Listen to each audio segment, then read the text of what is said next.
عقل اور فطرت. دنیا کا کوئی بھی مکتب اٹھائیں اس میں عقلانیت نہیں ہے. مکتب تشیع عقل کا مکتب ہے.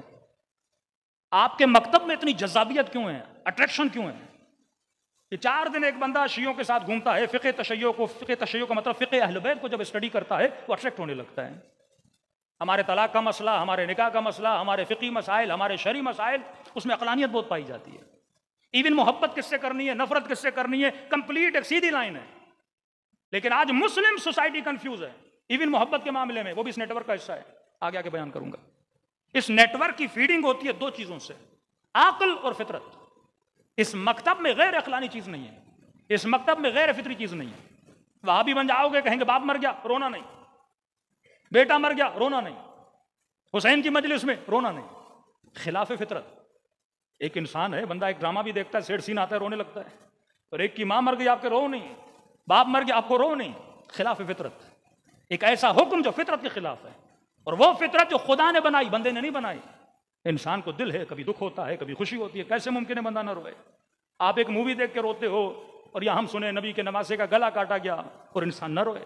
فطرت کا تقاضا ہے کہ آپ جس سے محبت کرتے ہو اس کی تکلیف آپ سے برداشت نہیں ہوتی. یہی طلاق کا مسئلہ, انڈیا میں اتنا کیس چلا, 3 طلاق 4 طلاق. لیکن اسی مسئلے کی وجہ سے کتنے لوگ اس مکتب میں آئے. رضاعت کا مسئلہ, دودھ پینے کا مسئلہ. تیجانی سماوی صاحب کی کتاب پڑھے, وہ فرماتے ہیں صرف اسی مسئلے سے میں نے تونس میں 4 لاکھ لوگ شیعہ بنائے. انہوں نے 4 لاکھ لوگ شیعہ. وہ ٹیونس جہاں کوئی شیعہ نہیں تھا, کیونکہ بعض مسائل غیر فطری, غیر عقلانی ہیں. کہ شوہر غصے میں ہے, بیوی کو کا طلاق ہے, کا جناب ہو گئی. ابھی تو کمال بھی کر دیا کہ ڈراموں میں جتنے نکاح ہیں کا ہو گئی. تو ایک ایکٹر نکاح میرے تو تقریباً 400 ہو گئے ہیں. تو شروع والے کون ہیں اور آخر والے کون ہیں؟ غیر فطری دین, غیر عقلانیت. فقہ اہل بیت میں عقلانیت ہے.